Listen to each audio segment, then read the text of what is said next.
یہاں تک کہ بعض ماہرین نفسیات نے یہاں تک لکھا ہے کہ کرسٹوفر کولمبس اور اینڈریو کارنیگی جیسے جو بڑی شخصیات ہیں یا اسی طرح جو بڑے بڑے پولیٹیکل لیڈرز ہیں ان میں سے اکثر کے ساتھ بائیپولر 2 کا مسئلہ ہوتا ہے۔ بسم اللہ الرحمن الرحیم۔ بعض مینٹل ڈس آرڈرز ایسے ہوتے ہیں کہ جن لوگوں کے ساتھ یہ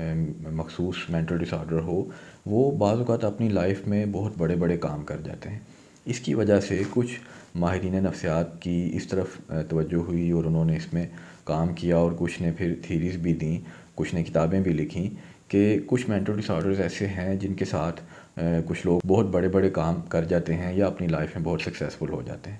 تو اس میں کچھ تو سائیکاٹرک ڈس آرڈرز بھی ہیں، لیکن ابھی میرا موضوع وہ نہیں، بلکہ ابھی میرا موضوع بائی پولر ڈس آرڈر ہے۔ بائی پولر ڈس آرڈر کی ڈیٹیل میں الگ سے ویڈیوز بنا چکا ہوں کہ بائی پولر میں اور ڈپریشن میں کیا فرق ہے، بائی پولر 1 کیا ہے، بائی پولر 2 کیا ہے، اور اس میں جو ہائپومینیا اور مینیا کا ایپیسوڈ آتا ہے ان دونوں میں کیا فرق ہے۔ تو آج میں خاص کر بائی پولر میں جو ہائپومینک ایپیسوڈ آتا ہے اس کے بارے میں بات کروں گا کہ جو بائی پولر 2 بھی ہم اس کو بولتے ہیں، کہ جن لوگوں کے ساتھ بائی پولر 2 کا مسئلہ ہوتا ہے تو بعض ماہرین نفسیات نے اس میں کتابیں بھی لکھی ہیں کہ یہ لوگ اپنی لائف میں بعض اوقات بہت کامیاب ہو جاتے ہیں۔ جب میں اپنی اسٹوڈنٹ لائف میں تھا اور میں نے جب بائی پولر 2 کو پڑھا تو ڈی ایس ایم میں، تو اس ٹائم میرا کافی اس میں انٹرسٹ ڈیولپ ہوا، اور میرے ذہن میں جب اس کی سمپٹمز میں نے پڑھی تو میرے ذہن میں یہی آیا کہ یار یہ تو بڑی کوئی ایسی پرابلم ہے جس کی وجہ سے انسان بہت ایکٹیو ہو جاتا ہے، تو ہو سکتا ہے کہ وہ اپنی لائف میں بھی بہت کامیاب ہوتا ہو۔ تو پھر میں نے اس پہ کچھ ریسرچ وغیرہ کی، کچھ چیزیں میں نے تلاش کیں، تو پھر مجھے اس کے متعلقہ بکس بھی ملی ہیں جو میں نے دیکھا کہ واقعی کچھ لوگوں نے اس بارے میں تھیریز دی ہیں۔ لیکن ظاہری بات ہے ہم کسی بھی ڈس آرڈر کو ڈس آرڈر کہتے ہی اس ٹائم ہے جب اس مینٹل ڈس آرڈر کی وجہ سے اس شخص کی اپنی زندگی میں کوئی تکلیف آتی ہے، یا اس بیہیویئر کی وجہ سے اس کی زندگی متاثر ہوتی ہے، اس کی پرسنل لائف متاثر ہوتی ہے، یا اس کی جو ایجوکیشنل لائف ہے یا پروفیشنل لائف ہے یا سوشل لائف ہے وہ متاثر ہوتی ہے، اس کے رشتہ داروں کی لائف متاثر ہوتی ہے، اس کی فیملی لائف متاثر ہوتی ہے، تو کہیں نہ کہیں پینفل سمپٹمز تو ہیں۔ لیکن اس سب کے باوجود جو ہائپومینیا والا بائی پولر 2 ہے، اس میں انسان کو کہیں نہ کہیں یہ ایج مل جاتا ہے کہ وہ اپنی لائف میں کوئی بڑا کام کرے۔ لیکن اس میں ضروری چیز یہ ہے کہ ہم یہ نہیں کہہ سکتے کہ جتنے بھی لوگوں کے ساتھ یہ مسئلہ ہے وہ زندگی میں بہت بڑے بڑے کام کرتے ہیں، نہیں، بلکہ چونکہ ہر کسی کی اپنی ایک تھنکنگ ہے، ہر کسی کی ایک اپنی پرسنالٹی ہے، اور ہر بندے کے ساتھ جو بائی پولر ڈس آرڈر آتا ہے تو اس کی وجہ بھی دوسرے لوگوں کی نسبت مختلف ہو سکتی ہے۔ لیکن وہ لوگ جو اپنی لائف میں بہت بڑا کام کرنا چاہتے ہیں، جب ان کے ساتھ بائی پولر 2 کا مسئلہ ہوتا ہے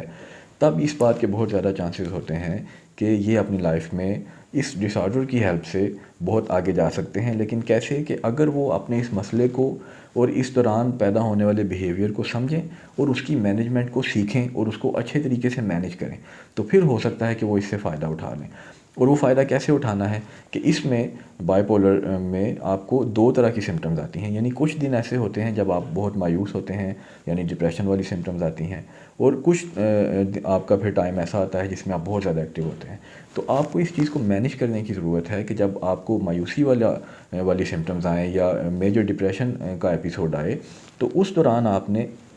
مایوس نہیں ہونا، بلکہ یہ سوچنا ہے کہ یہ ایک ٹیمپریری فیز ہے اور آپ نے اپنی محنت جاری رکھنی ہے اور اللہ سے امید نہیں توڑنی۔ اور پھر جن دنوں میں ہائپومینک کا ایپیسوڈ آئے تو ان دنوں میں آپ نے ایکٹیولی اپنا کام کرنا ہے، اپنے گولز کو اچیو کرنے کے لیے محنت کرنی ہے، لیکن آپ نے اس دوران بھی ضرورت سے زیادہ ایسا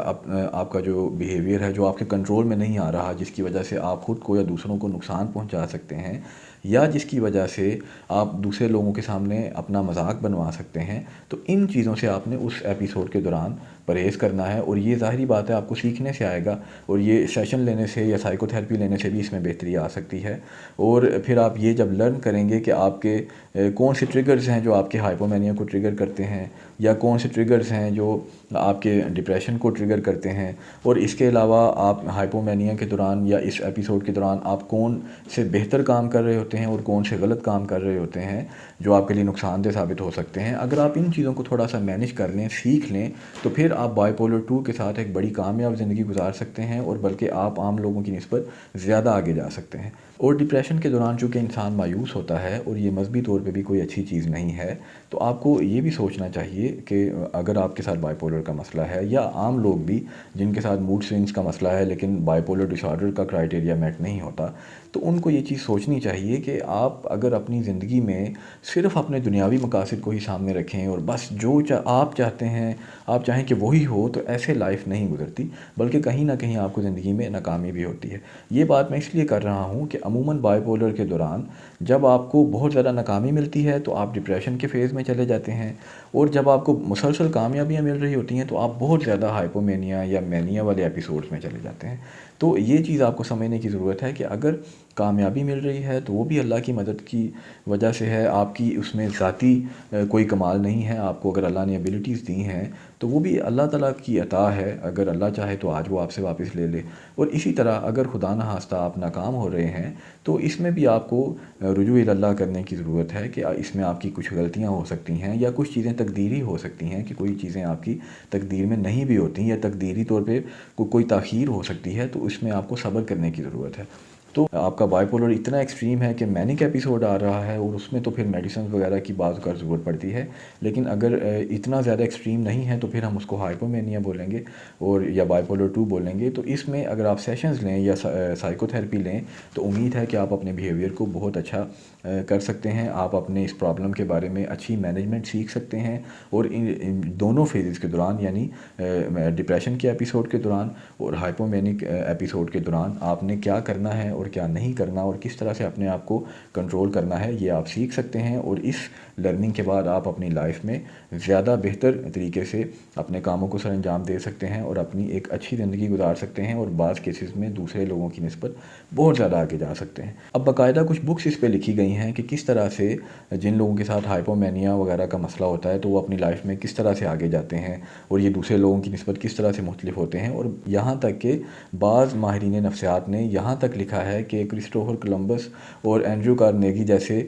جو بڑی شخصیات ہیں، یا اسی طرح جو بڑے بڑے پولیٹیکل لیڈرز ہیں، ان میں سے اکثر کے ساتھ بائی پولر 2 کا مسئلہ ہوتا ہے، اور یہ اپنے اس بائی پولر 2 کی وجہ سے ہی ایک جب ان کے ساتھ ہائپومینک اس میں ایپیسوڈ آتا ہے تو یہ بہت زیادہ محنت کرتے ہیں اور اپنی لائف میں دوسرے لوگوں کی نسبت بہت آگے نکل جاتے ہیں۔ تو آپ بھی اپنے آپ کو، اگر آپ کے ساتھ یہ مسئلہ ہے تو آپ اپنے آپ کو اس میں سیکھنے کے بعد اور اپنے بیہیویئر کو بہتر کرنے کے بعد آپ اپنی لائف میں کامیاب ہو سکتے ہیں۔ یہ ہماری آج کی ویڈیو تھی۔ اگر آپ اس بارے میں مزید جاننا چاہیں، یا آپ کو لگے کہ آپ کو بائی پولر کی سمٹمز ہیں، تو خود سے نہ اس چیز کو دیکھیں کہ واقعی آپ کے ساتھ یہ مسئلہ ہے یا نہیں، کسی اچھے سائیکالوجسٹ کے پاس جائیں، اور اس کے بعد یہ فیصلہ کریں کہ واقعی آپ کے ساتھ یہ مسئلہ ہے یا نہیں، اور اگر ہے تو پھر چند سیشنز میں آپ اس کو کس طرح سے بہتر کر سکتے ہیں، اور آپ ہمارے ساتھ بھی اپنے اس مسئلے کے لیے رابطہ کر سکتے ہیں۔ یہ ہماری آج کی ویڈیو تھی۔ بہت شکریہ۔ اللہ حافظ۔